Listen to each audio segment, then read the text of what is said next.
So yan guys, mayroon naman ako share sa inyo na NMAX 155. So yan, bali ito galing na sa ibang pagawaan. Anong nangyari sa kanyang magneto, hindi matanggal. So ayan nangyari oh, parang lumubog na mga kabuknoy kasi ginamitan na ng octopus puller. So anong nangyari, naging bulaklak na yung namulaklak na yung kanyang bolt sa may sigunyal niya. So yan yung share ko sa inyo paano ko tanggalin na lang yung dyan ang problema sa NMAX 155 na sinubukan na gamitin ng octopus, kung ano-anong puller na ginamit dito. So ang gagawin ko, igirain ko muna yung sigunyal sa may nut, sa may thread nya, kasi namulaklak na siya mga kabuknoy.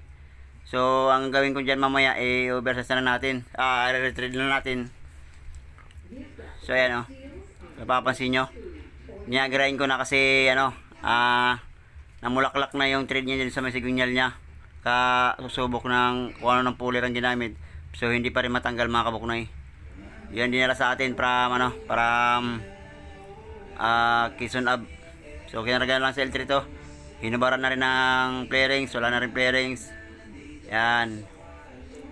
Bali tinanggal ko muna yung tinanggal ko muna yung nabusalsal na na thread. So ayan ito yung nagagamitin natin. Kung napapansin niyo may butas tayo na nilagay dito. So ipapasok natin dyan sa may thread na yan, sa may sigunyal. Ayan. Para yung thread niya hindi masira kasi nakapasok yung thread sa may niya, sa may tubo na yon. So saka natin i-building yan. Yan sa mga kabuknoy. Yan, building niya.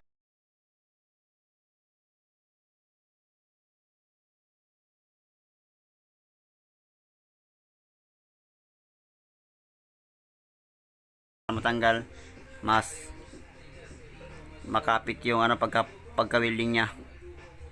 Yan, welding na natin yan. Kasi ilang ilang puller na nasira nila. Gumamit octopus, puller na pag magneto. So lahat yun nasira.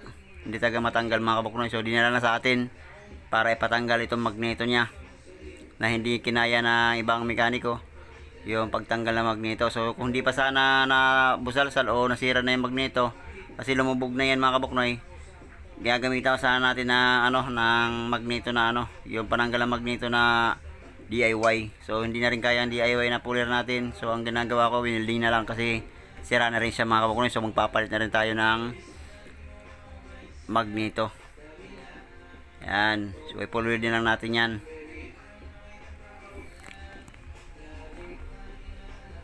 Yan mga kabuknoy, paikutan natin ang welding para matanggal taga siya ng buo or hindi siya matatanggal doon sa pagka-welding natin. I-pull din na natin. Yan, welding natin sa bandang kabila, sa may side. I-pull weld na rin natin. Yan Yan, sa mga ganitong problema na hindi na kaya tanggalin or nasira na yung mga thread niya sa magneto or nabusalsal na rin yung so PM nyo lang ako sa aking YouTube channel. So try natin, baka kayanin natin itanggalin yung magneto na na hindi masira yung yung thread or sigunyal. So ayan, na-welding ko na mga kabuknoy. Saka natin babasahin ng tubig yan. Babasahin natin yan ng tubig. Ayan, i-full weld pa natin yan.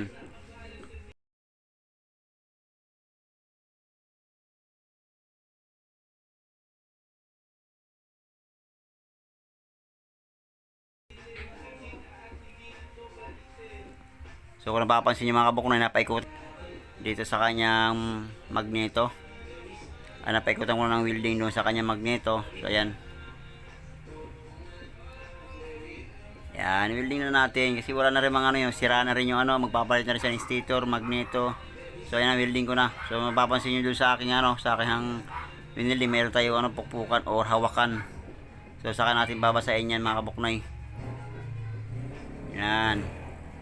Basahin natin yan para paglamig mag-expand yung init.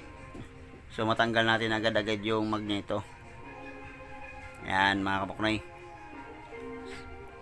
Basahin lang natin yan. So ito talaga pinagsawaan na talaga ng unang gumawa. Hindi na matanggal talaga yung magneto. Saka din na sa atin, piniim na tayo para matanggal lang yung kanya magneto na hindi talaga matanggal kahit anong gawing octopus. Puro talaga hindi.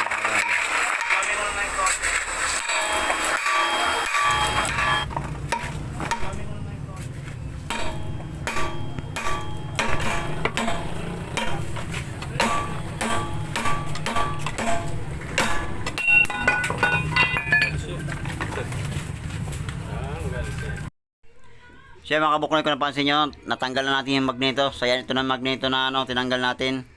So di talaga sa kumalas dun sa pagka-welding natin kasi pinuweld na natin pagka-welding. So ayan yung stator nya. So kalasin natin yan para malinis natin yung stator. Yan. Lilinisin natin yan kasi magpapalit na rin tayo yung stator kasi yung stator na yan sa magneto meron kasama na binili. So ito na yung magneto nya. Yan. Mapapansin nyo mga kabuknoy yung kanyang magneto. Ayan. Ito na yung bagong pamalit niya, yung magneto. So ayan, may kasama ng stator. So yan ang kakabit natin, yung stator niya tsaka yung magneto na yan. So tatanggalin na natin yan para malinis or matanggal natin yung mga langis kasi merong meron ng leak. At sa magpapalit na rin tayong oil seal mga kabuknoy. Yan. So walang kahirap-hirap pa once na tinanggal natin yung magneto. PM nyo lang ako sa aking YouTube channel, JDJ Motovlog. So ayan, huwag nyo rin kalimutan i-subscribe or mag-comment or mag-like. So mga kabuknoy, maraming salamat sa sa tiwala nyo. Ito na, tatanggalin na natin yung ating magneto para malinis na yan. Mapalitan natin ng oil seal sa magneto. So ayan, para maikabit na yung bagong pyesa sa kanyang NMAX 155. So mga kabuknoy, kung napapansin nyo, sobrang dumi, napakadungis, makalangis pa dahil doon sa may kanyang sigunyal, naglilik na yung yung oil. Ayan, ito na yung yung stator nya. So papalitan taga natin yan kasi dito sa may bandang CKP, repair na rin din yun. So ito, pakalangis yung papalitan natin ng ng oil seal mga kabuknoy. Yan, walang kahirap-hirap, basta i-weld nyo lang maayos yung pagka-welding. So kailangan yung gamit nyo mayroong hawakan o pukpukan dun sa kanyang magneto, so para matanggal natin ang buo. Yan, saka lilinisin natin yan para mapalitan ng bagong second hand na magneto saka stator na mga kabuknoy. Palitan na rin natin yan. Kaya hanggang dito lang muna mga kabuknoy. Maraming salamat sa tiwala nyo at sana supportahan nyo pa yung aking channel.